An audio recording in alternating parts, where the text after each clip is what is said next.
أعوذ بالله من الشيطان الرجيم. قل هذه سبيلي أدعو إلى الله على بصيرة أنا ومن اتبعني وسبحان الله وما أنا من المشركين.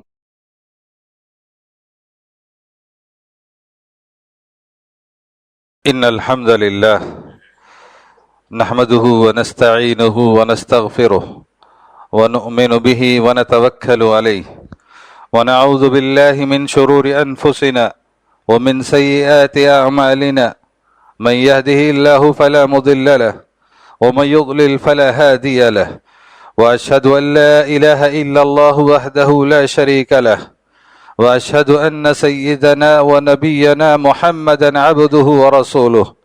يا أيها الذين آمنوا اتقوا الله حق تقاته ولا تموتن إلا وأنتم مسلمون.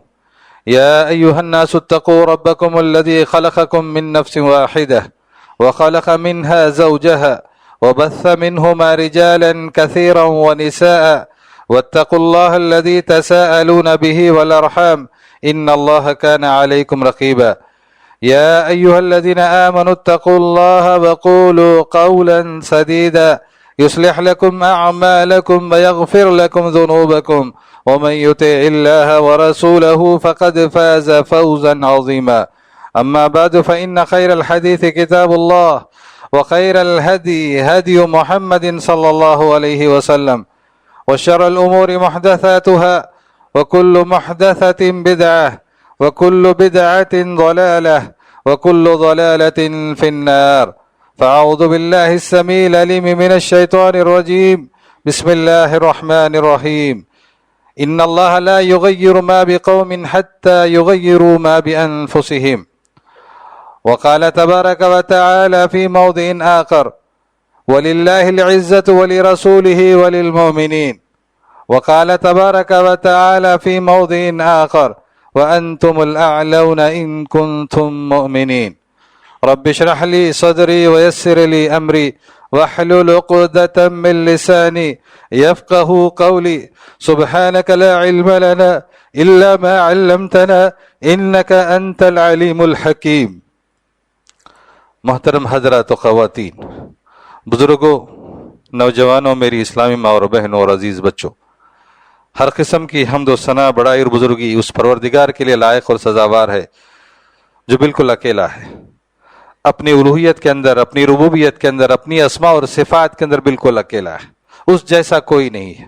وہ بے نیاز ہے، نہ اس نے کسی کو جنا نہ وہ کسی سے جنا گیا. آسمانوں اور زمینوں میں اس کی برابری کرنے والا کوئی موجود نہیں ہے. وہی ہے جو دن کو رات میں داخل کرتا ہے، رات کو دن میں داخل کرتا ہے. وہی ہے جو زندہ سے مردہ کرتا ہے، مردے سے زندہ کرتا ہے. جس کو چاہتا ہے بے حد و حساب رزق عطا کرتا ہے، جس کو چاہتا ہے غربت دے کر، افلاس دے کر آزماتا ہے. الغرض درخت کا ایک پتا بھی رب کی مرضی کے بغیر ہلتا نہیں ہے. وہ خالق کائنات ہے، رازق کل ہے. حمد کے بعد لاکھوں درود و سلام نازل ہو احمد مجتبی محمد مصطفیٰ صلی اللہ تعالی وسلم کے ذات گرامی پر. اللہ تبارک و تعالی درخت کے پتوں کے برابر، بارش کی بوندوں کے برابر، ریگستان کے سنگریزوں کے برابر، سمندر کی مچھلیوں کے برابر، الغرض دنیا کے اندر جتنی مخلوقات ہیں ان مخلوقات سے کروڑا گنا زیادہ درود و سلام نازل فرمائے احمد مجتبی محمد مصطفیٰ صلی اللہ تعالی وسلم کے ذات گرامی پر. اللہ کے نبی صلی اللہ تعالی علیہ وسلم نے خود ارشاد فرمایا، من صلی علیہ واحدۃ صلی اللہ علیہ بہا عشرہ، جو شخص مجھ پہ ایک مرتبہ درود بھیجتا ہے، ایسے خوش نصیب بندے پہ میں رب کریم 10 مرتبہ رحمت نازل کرتا ہوں. وہ شخص بخیل ہے جس کے سامنے اللہ کے نبی صلی اللہ علیہ وسلم کا نام لیا جائے اور وہ درود نہ بھیجے. میرے بزرگوں، نوجوانوں، میری اسلامی ماں اور بہنوں اور عزیز بچوں، اس مختصر وقت کے اندر ابھی میں 10 بجے ایک لمبا سفر طے کر کے 7 سمندر پار سے آیا ہوں. جٹ لاگ بھی ہے، نیند کا غلبہ بھی ہے، لیکن چونکہ وعدہ کر لیا تھا اس وجہ سے آپ کے سامنے کھڑا ہوا ہوں. دعا فرمائیں کہ اللہ تبارک و تعالی اس موقع پر مجھے حق اور سچ کہنے کی توفیق عطا فرمائے. میرے بزرگوں، میرے نوجوانوں، میری ماں اور بہنوں، دین اسلام ایک دین فطرت ہے. دنیا کا کوئی مذہب فطرت کے مطابق موجود نہیں ہے. یہ دنیا کا اسلام چیلنج کرتا ہے. اور یہ دین برحق ہے اور یہ دین امن ہے. یہ بالکل طے ہے. مسلمان تو مسلمان، غیر مسلمانوں کے بڑے سے بڑے سائنسدانوں نے اس بات کا کھلا اعتراف کیا ہے. جن لوگوں نے اسلام کے خلاف، اسلام کے اندر نقائص نکالنے کے خاطر، رسول اکرم صلی اللہ علیہ وسلم کی شخصیت کے اندر کوئی دھبا اور داغ نکالنے کے خاطر بڑی بڑی کمیٹیاں بٹھا کر کوششیں کی، لیکن نتیجہ کیا ہوا؟ نتیجہ صفر ہوا. صفر بھی نہیں بلکہ یہ ہوا کہ جن لوگوں نے جو لوگ اس کام کے لیے بٹھائے گئے تھے، ان میں کے اکثر لوگوں نے اسلام قبول کر لیا.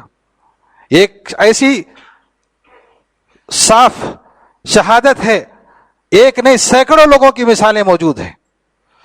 لیکن اس کے باوجود آپ دنیا کا اگر مطالعہ کریں گے، اس میڈیا کے دور میں ہر چھوٹی بڑی خبر ہمارے جیب میں ہوتی ہے. آپ دیکھیں گے دنیا اسلام اور مسلمانوں کو ایک خدشہ، ایک خوف کے طور پر، ایک ایسا خطرے کے طور پر دنیا کے سامنے پیش کر رہی ہے کہ اسلام اس ماڈرن دور کا مذہب نہیں ہو سکتا ہے، نہیں ہو سکتا ہے. میرے بھائی اور بزرگوں، یہ ایسا جھوٹ ہے، یہ اس قدر کثرت سے بولا جا رہا ہے کہ ایک معصوم لوگوں کے دل و دماغ میں یہ بات، ان کے دلوں میں سوال بن کر ابھر رہی ہے کہ آیا ایسا ہے؟ میرے بھائی اور بزرگوں، دنیا کے اندر آج کے دور میں سب سے بڑا مذہب اگر کوئی ہے تو وہ عیسائی مذہب ہے. لیکن یہ اب کا جو سروے بتا رہا ہے، وہ سروے یہ بتا رہا ہے کہ دنیا کے اندر چند ہی سالوں کے اندر سب سے بڑا مذہب وہ مذہب اسلام ہونے والا ہے. لیکن میں سمجھتا ہوں کہ وہ ہو چکا ہے. اگر صحیح معنوں میں اس کا سروے کیا جائے تو باوجود اس پورے کے خاکے کے، اس ایسی تصویر کے جو دنیا آج سب کے سامنے پیش کر رہی ہے، لیکن اس کے باوجود بھی اسلام پورے زوروں کے ساتھ لوگوں کے دلوں میں بیٹھ رہا ہے. میرے بھائی اور بزرگوں، خود برطانیہ کی ایک رپورٹ ہے، اس رپورٹ کے مطابق ہر سال 5000 خواتین اسلام قبول کرتی ہیں.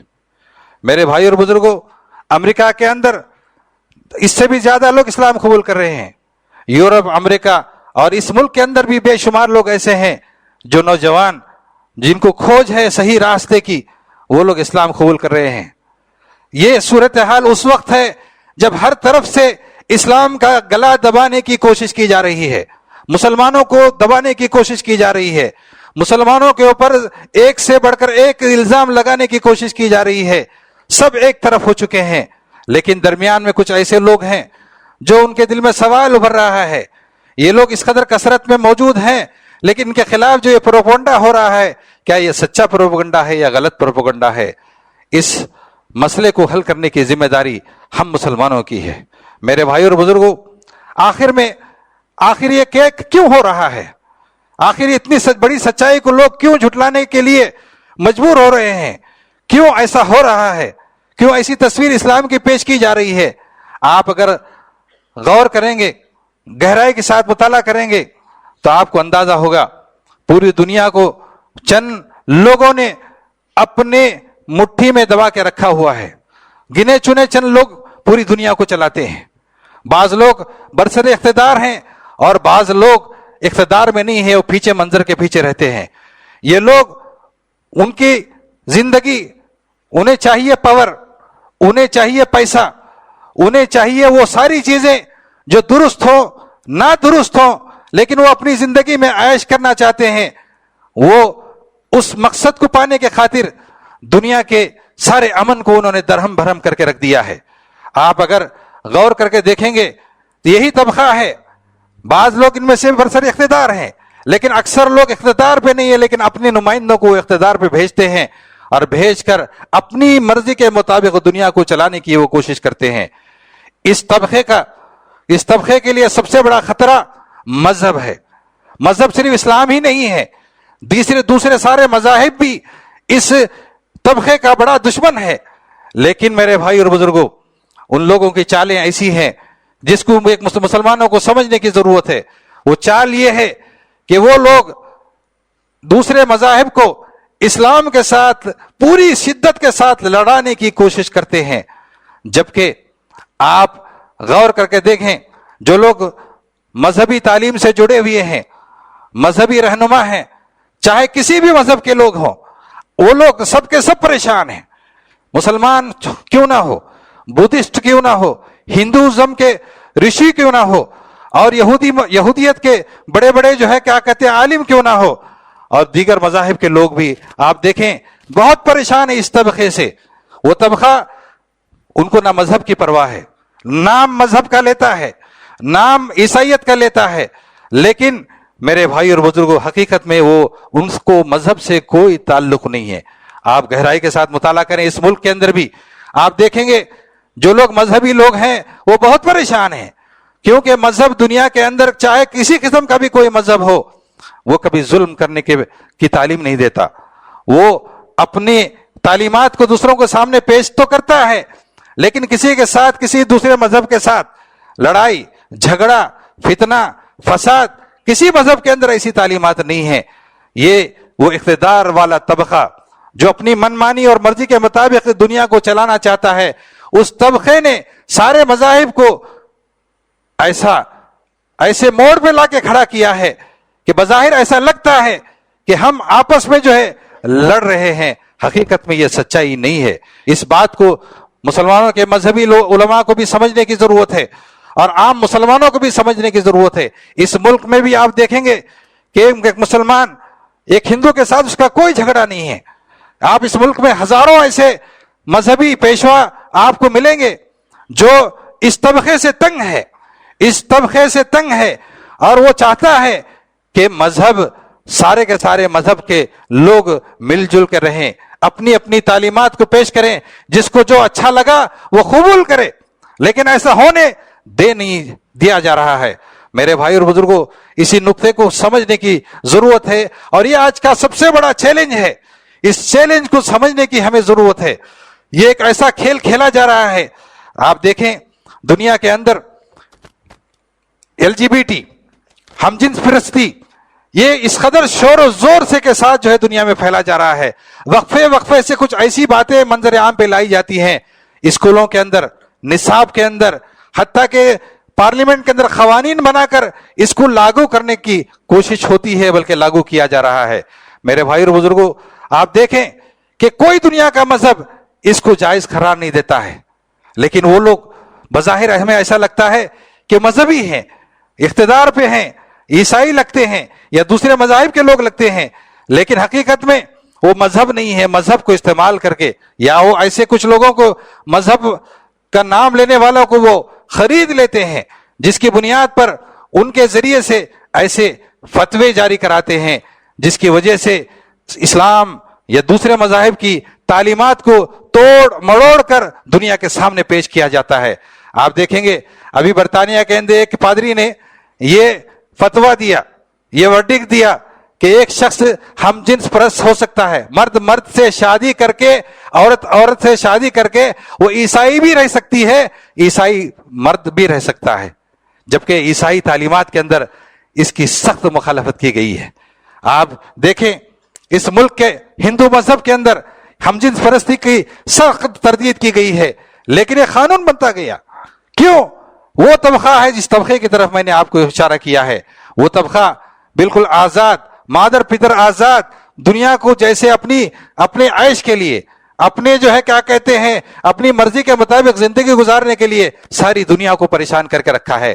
اس وجہ سے میرے بھائی اور بزرگوں ایک تو سب سے بڑا چیلنج ہمارے سامنے یہ ہے اسلام اور مسلمانوں کے لیے. ایک دوسرا چیلنج مسلمانوں کا ایک داخلی مسئلہ بھی ہے. وہ داخلی مسئلہ یہ ہے کہ مسلمان آپس میں فرقوں کے اندر بٹ گئے ہیں. مسلمان آپس کے اندر فرقوں کے اندر بٹ گئے ہیں. اتنے فرقے ہو گئے ہیں کہ صحیح تعلیمات کس کی ہے، کس فرقے کے اندر صحیح قرآن و حدیث کی تعلیمات پیش کی جا رہی ہیں. ایک غیر مسلمان کو جب اسلام کے اندر داخل ہونا ہے، اس کے سامنے کئی سوال پیدا ہوتے ہیں. مجھے کس فرقے کے اندر داخل ہونا ہے، کس فرقے میں داخل ہوں گا یا ہوں گی تو میں مسلمان ہو سکتا ہوں. تو میرے بھائی اور بزرگوں یہ سب سے بڑا چیلنج ہے آج ہمارے مسلمانوں کے سامنے. یہ دو بنیادی باتیں ہیں جن کا تذکرہ آج آپ کے سامنے میں کرنا چاہتا تھا. میرے بھائی اور بزرگوں، اس چیلنج سے نمٹنے کے لیے ہمیں کیا کرنا چاہیے؟ سب سے پہلی بات، عالمی پیمانے پر جو مسئلہ میں نے بتایا، آپ دیکھیں نیوزی لینڈ کا مسئلہ جو ہوا، اس کے پیچھے جو قوتیں طاقتیں ہیں وہ یہی قوتیں طاقتیں ہیں. وہ رہ کر وہ دیکھتی ہیں کہ ہماری آزادی کے اندر، ہمارے جو ہے ملکوں کے اندر جس طرح سے ہم رہنا چاہتے ہیں، یہ مذہب ہمیں جو ہے کیا کہتے ہیں آداب سکھاتا ہے، ہمیں اچھا کپڑا پہننا سکھاتا ہے، ہمیں حلال کھانا سکھاتا ہے، ہمیں ادب سکھاتا ہے. لیکن ان کو یہ سب چیزیں منظور نہیں ہے. وہ جیسے چاہتے ہیں، ان کے پاس ایسے شہر بھی ہیں جہاں پہ کوئی شخص کپڑے پہن کر داخل نہیں ہو سکتا. ان کے لیے ایسے مذاہب ان کے لیے چیلنج بن گئے ہیں کہ ایسے ایسے شہر ہیں دنیا کے اندر جہاں کپڑا پہن کے داخل ہے، اس پوائنٹ کے بعد آگے آپ جا نہیں سکتے کپڑا پہن کر. مادر پدر مرد بھی جا رہا ہے، عورتیں بھی جا رہی ہیں، بالکل برہنہ. شہر کا شہر ہے، مارکیٹ ہے، خرید و فروخت ہو رہی ہے. یہ سب چیزیں، یہ دنیا، وہ جو طبقہ ہے وہ چاہتے، اس طرح کی بے شمار چیزیں ایسی ہے دنیا کے اندر. وہی طبقہ ہے ساری دنیا کو پریشان کر کے رکھا ہوا ہے. اس وجہ سے میرے بھائی اور بزرگوں، ہم مذہبی لوگ، چاہے وہ کسی بھی مذہب کے تعلق رکھنے والے ہو، ہم یہ سمجھتے ہیں کہ ہمارا جھگڑا ان مذہبی لوگوں سے ہے. حقیقت میں ان مذہبی لوگوں سے بالکل نہیں ہے. آپ میرے بھائی اور بزرگوں، اس چیلنج سے، ان چیلنجوں کو سے نمٹنے کے لیے ہم مسلمانوں کو چاہیے کہ سب سے پہلے اس مرض کو ہم جانیں، اور اس کے توڑ کے لیے ہمیں سب سے پہلی چیز جو کرنی ہے وہ یہ ہے کہ اسلام کی صحیح تعلیمات کو ہمیں حاصل کرنا ہے. آج اگر مسلمان اسلام کی صحیح تعلیمات کو حاصل کر لیں، قرآن و حدیث کا علم انہیں آ جائے، تو میرے بھائی اور بزرگوں، ہم دلائل کے ذریعے سے اپنے اڑوس کو، اپنے پڑوسی کو، کوئی ضرورت نہیں کہ بڑے بڑے جلسے کیے جائیں. آپ کے محلے میں، آپ کے گاؤں میں، آپ کے شہر میں جتنے لوگ آپ کے اڑوس پڑوس میں رہتے ہیں، ان پر آپ کی ذمہ داری ہے کہ آپ کی یہ ذمہ داری نہیں ہے کہ امریکہ کو جو ہے نصیحت کریں، آپ کی یہ ذمہ داری نہیں ہے کہ برطانیہ کو نصیحت کریں، آپ کی یہ ذمہ داری نہیں ہے کسی اور کو نصیحت کریں. تو آپ کا اولین فریضہ یہ ہے کہ آپ کے پڑوسی کے ذہن میں جو خدشات ہیں، جو خطرات ہیں اسلام کے تئیں، جو ان کے دلوں میں سوالات ہیں، ان سوالات کا حل آپ کو پیش کرنا ہے. وہ کب ہوگا؟ وہ اس وقت ہوگا جب آپ کے پاس قرآن اور حدیث کا صحیح علم ہوگا. آج سب سے بڑی مصیبت مسلمانوں کے لیے یہ ہے کہ ہم دین مذہب کا دعوت کرتے ہیں، دین اسلام کا دعویٰ کرتے ہیں، لیکن ہمیں اسلام کی بنیادی تعلیمات کا علم نہیں ہے. ہماری سطحیت کا یہ جو ہے کیا یہ تصویر ہے کہ ہمارے پاس حقیقی معنی میں صحیح علماء بھی موجود نہیں ہے. اگر علماء موجود ہیں تو ان کی قدر نہیں ہے. لوگ جو ہے علم کی طرف جانے کے لیے تیار نہیں ہے، بلکہ کھوکھلا علم رکھ کر ہم ایک دوسرے پر فتویٰ لگاتے ہیں، ہم ایک دوسرے کے خلاف جو ہے باتیں کرتے ہیں، جس کی وجہ سے ہمارے آپس کے اندر اتنی دراڑیں پڑ گئی ہیں اور اتنی دراڑیں پڑتی چلی جا رہی ہیں، جس کی وجہ سے ایک اور مصیبت ہمارے اوپر جو ہے، ہمارے لیے خارجی جو مسئلہ ہے وہ بہت بڑا مسئلہ ہے، لیکن جب ہمارے گھر کے اندر امن نہیں ہوگا تو ہم دوسروں کو صحیح معنی میں اسلام کو پیش نہیں کر سکتے. آپ دیکھ لیے، یہی وجہ ہے کہ اس ملک کے اندر آپ دیکھیں کہ فرقہ پرستی کی وجہ سے اسلام کی بنیادی تعلیمات کو لوگ جھٹلا رہے ہیں، دوسرے لوگ ہمارے فیصلے کر رہے ہیں. آپ دیکھیں 3 طلاق کا مسئلہ اس ملک میں اٹھا، کس قدر بدنامی، پوری دنیا کے اندر بدنامی ہوئی کہ اسلام کے اندر ایک جھٹکے میں ایک شادی شدہ جوڑا اپنے ازدواجی تعلقات کو ہمیشہ کے لیے ختم کر دیتا ہے 3 لفظ کہہ کر، جبکہ اسلام کی صحیح تعلیمات، اسلام ایسا ہو نہیں سکتا ہے، دین اسلام ایسی تعلیم دے نہیں سکتا ہے. وہ اس قدر سخت پابندیاں ہیں، جس قدر نکاح کے لیے یہ کہا گیا میثاقاً غلیظا کہ ایک بہت سخت ترین جو ہے یہ ایک اگریمنٹ ہے، بہت ہی مضبوط اگریمنٹ ہے. اس مضبوط اگریمنٹ کو ایک جھٹکے میں 3 مرتبہ لفظ سے توڑا نہیں جا سکتا ہے میرے بھائی اور بزرگوں. لیکن کیا کیا جائے، ہم نے اپنے اس دین کو خانوں میں بانٹ دیا ہے. ہم حنفی ہیں، ہم شافی ہیں، ہم مالکی ہیں، ہم حنبلی ہیں، ہم جو ہے نقش بندی ہیں، ہم سہروردی ہیں، ہم فلاں ہیں، ہم فلاں ہیں. میرے بھائی اور بزرگوں، آج ہمیں ضرورت ہے ہم مسلمان بنیں، ہم مسلمان بنیں، قرآن و حدیث کی طرف آئیں، قرآن و حدیث کی طرف آئیں. دیکھیں قرآن و حدیث کی تعلیمات ہمارے سامنے بالکل واضح ہیں کہ کس مسئلے کا میرے بھائی اور بزرگوں یہ دینی فطرت ہے. قرآن مجید کے اندر ایسی تعلیمات ہے, حدیث کے اندر ایسی تعلیمات ہیں جس پہ کوئی سوال اٹھایا نہیں جا سکتا ہے, لیکن سوال اٹھانے کے لیے سبب ہم ہی بن رہے ہیں. آپ دیکھیں ابھی پچھلے ہفتے کا واقعہ کہ ایک مسلمان جوڑا, ایک خاتون سپریم کورٹ جا رہی ہے. کس لیے جا رہی ہے؟ اس لیے کہ اس کو مسجد میں داخلہ نہیں ملا, مسجد میں نماز پڑھنے کے لیے اس کو داخلہ نہیں ملا. آپ اخبارات اگر پڑھتے ہیں, میڈیا پڑھتے ہیں تو جانتے ہیں کہ سپریم کورٹ نے نوٹسیں دی ہے مسلم پرسنل لا کو اور دوسرے اداروں کو کہ بتایا جائے کہ تمہارا دین, تمہارا مذہب عورتوں کے ساتھ ظلم کرتا ہے, انہیں عبادت گاہوں کے اندر داخلے پر انہیں پابندی ہے, جبکہ اسلام کی ایسی تعلیمات نہیں ہے. اللہ کے نبی صلی اللہ علیہ وسلم کا دور آپ دیکھیں, اللہ کے نبی کے دور میں خواتین 5 وقت کی نمازیں مسجد میں پڑھتی تھی. میرے بھائی اور بزرگوں, بے شمار مسجدیں ایسی ہیں کہ جہاں پہ 5 وقت کی, ہمارے پاس برطانیہ میں ہمارے مرکز کے اندر فجر کی نماز میں بھی عورتیں نماز پڑھتی ہیں, اپنے شوہروں کے ساتھ مسجد آتی ہیں. اللہ کے نبی کے دور میں جس طرح سے تھا, عورت کی نماز اگرچہ کہ گھر میں افضل ہے, لیکن ایک خاتون بے چینی محسوس کرتی ہے. اس فتنے کے دور میں اسے سکون ملتا ہے, مسجد میں آ کر وہ خطبہ سنتی ہے, مسجد میں آ کر وہ درس سنتی ہے, مسجد میں آ کر ایمان کو وہ تازہ و تر کرتی ہے. تو اس کے لیے تو یہ بہترین چیز ہے. شوہروں کو, اپنی بیوی بچوں کو یہ مسجدیں, اللہ کے نبی صلی اللہ علیہ وسلم کے دور میں صرف مسجد نہیں تھی, 5 وقت کی نماز کا مسئلہ نہیں تھا, بلکہ یہ کمیونٹی سینٹر تھا. ایک مسلمان خاندان دوسرے مسلمان خاندان سے مل کر اس کی ایک دوسرے کی خیریت پوچھتا, ایک دوسرے کے مشکلات کو معلوم کرتا. اللہ کے نبی صلی اللہ علیہ وسلم کا یہ معمول تھا. اللہ کے نبی صلی اللہ علیہ وسلم سلام پھیرنے کے بعد اللہ کعبے کی طرف رخ پھیر کر لوگوں کی طرف رخ کر کے بیٹھتے تھے. ان کا معاہجہ لوگوں کی طرف ہوتا, سر پھیر کر دیکھتے, پوچھتے حضرہ فلانون, کوئی شخص نظر نہیں آتا, پوچھتے شہیدہ فلانون, کیا وہ شخص آیا ہے فلاں گلی میں رہنے والا, فلاں نام کا رہنے والا؟ تو لوگ کہتے کہ اللہ کے نبی وہ نہیں آیا ہے. تو اللہ کے نبی کچھ لوگوں کو بھیجتے کہ جا کے دیکھو کہیں تو ایسا تو نہیں کہ وہ سفر پہ گیا ہے.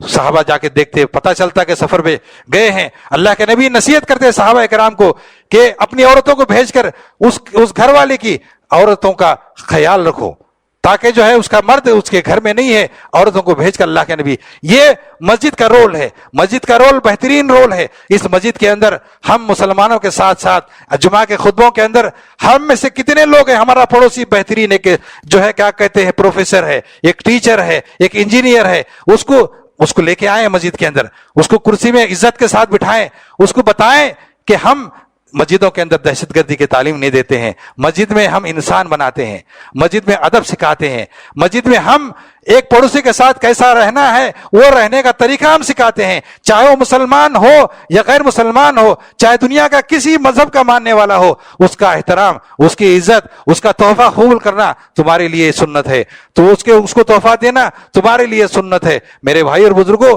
ایسی باتیں ہیں کہ مسلمان رہ کر ان سب چیزوں سے دور ہو گیا ہے, جس کی وجہ سے داخلی مسئلوں کی وجہ سے بھی ہم اسلام کے اندر خود رکاوٹ بنتے چلے جا رہے ہیں. میرے بھائیوں, باتیں بہت تلخ ہیں, لیکن ہمیں غور کرنے کی ضرورت ہے. آج ہم دوسروں کی طرف دیکھنے کے بجائے ہمیں دوسروں کے مسائل کو سمجھنا تو ہے ہی ہے, لیکن اس سے بڑا مسئلہ یہ ہے کہ ہم اپنے مسئلوں کو سمجھ کر اگر ہم اپنی اصلاح کر لیں گے. میرے بھائی اور بزرگوں, جیسے میں نے بتایا کہ ہماری اصلاح کا سب سے بہترین طریقہ یہ ہے کہ ہم علماء سے جڑیں, ہم صاحب علم لوگوں سے جڑیں. کوئی شخص مسجد بنانا ہے تو بہت فنڈنگ کرتا ہے, لیکن کوئی شخص تعلیم کا ادارہ کھولنا چاہتا ہے, لوگ اس کو چندہ نہیں دیتے ہیں. جبکہ میرے بھائی اور بزرگوں, دینی تعلیمی ادارے یہ اس قدر اہمیت کے متحمل ہیں. لوگ جو ہے کیا کہتے ہیں پیاسے ہیں, ان کی پیاس کو بجھانے کا ایک ہی ذریعہ ہے. ہم میں سے کتنے لوگ ہیں اسلام کے صحیح احکامات ہمیں معلوم ہے؟ ہرگز نہیں معلوم ہے. ہمارے پر کتنے فرائض ہیں, ان فرائض کا علم ہمیں معلوم نہیں ہے. ہمیں چاہیے کہ ایسے علماء سے جڑیں, ایسے اداروں سے جڑیں, ایسے دروس سے جڑیں جہاں ہم بیٹھ کر علم حاصل کریں. جب آپ پختہ ہوں گے تو آپ کے اغل میں, آپ کے بغل میں, چاہے وہ بدعتی ہو, چاہے وہ مشرک ہو, چاہے وہ جو ہے کسی بھی مذہب کا ماننے والا ہو, پورے اعتماد کے ساتھ آپ اس کے ساتھ خوش دلی کے ساتھ دلیل کے ساتھ بات کر سکتے ہیں. لیکن ہم میں سے کتنے لوگ ہیں میرے بھائی, عوام تو عوام, کتنے علماء ایسے ہیں جن کو اگر چھوڑا جائے دوسرے مذاہب کے لوگوں کے سامنے کہ اسلام کی نمائندگی کرتے ہوئے مباحثے میں آپ حصہ لیں, 5 منٹ کے اندر جو ہے وہ ان کا علم ختم ہو جاتا ہے۔ میرے بھائی اور بزرگوں، یہ ایک بڑی مصیبت ہے، یہ ایک بڑا چیلنج ہے۔ اس لیے ہمارے والدین کو چاہیے کہ ہمارے بچوں کو ہم دنیاوی تعلیم کے ساتھ ساتھ دینی تعلیم سے آراستہ کریں، اور دینی تعلیم سے آراستہ کرنے کے ساتھ ساتھ انہیں منہج سلف سے جوڑیں۔ منہج سلف جس کو ہم جو ہے نا عام زبانوں میں تربیت کہتے ہیں۔ تربیت، انسان کو علم کے ساتھ اگر تربیت نہ ہو تو اس کا علم اس کو فائدہ نہیں پہنچاتا ہے۔ جس کے پاس علم ہو لیکن اس کی تربیت نہ ہو تو وہ غرور ہو جاتا ہے، وہ متکبر ہو جاتا ہے، وہ بد اخلاق ہو جاتا ہے۔ میرے بھائی اور بزرگوں، اسی لیے علامہ البانی رحمۃ اللہ علیہ انہوں نے منہج سلف کو تربیت کہا ہے اور تربیت کو منہج سلف کہا ہے۔ میرے بھائی اور بزرگوں، اس لیے ہمیں چاہیے کہ ہم اپنے بچوں کو، اپنی عورتوں کو ان کی دینی تعلیم سے آراستہ کرنے کے ساتھ ساتھ ان کی بہترین تربیت کا سامان فراہم کریں، ایسی مجلسوں میں لے جائیں، ان کی ایسی ٹریننگ کرائیں کہ جس کی بدولت وہ ان کے اندر استحکام آئے، دین کا استحکام، دین کے فہم کا استحکام، دین کے دلائل کا استحکام، اخلاق کا استحکام، ادب کا استحکام، جس کی وجہ سے آپ جس محلے میں، جس گاؤں میں، میرے بھائی اور بزرگوں، آپ ہماری تاریخ کو اگر پڑھیں گے، وقت بھی اجازت نہیں دیتا، آپ دیکھیں گے جس محلے میں ایک مسلمان چلا جاتا، پورا محلہ، پورا گاؤں بلکہ وہ اس مسلمان کے علم سے، اس مسلمان کے عمل سے منور ہو جاتا تھا۔ ایک ایک آدمی ایک ایک گاؤں میں پہنچا مسلمان بن کر، اس نے اپنے ایمان سے، اس نے اپنے اسلام سے پورے شہر کو منور کیا۔ اسی طرح سے اسلام پوری دنیا کے اندر پھیلا ہے۔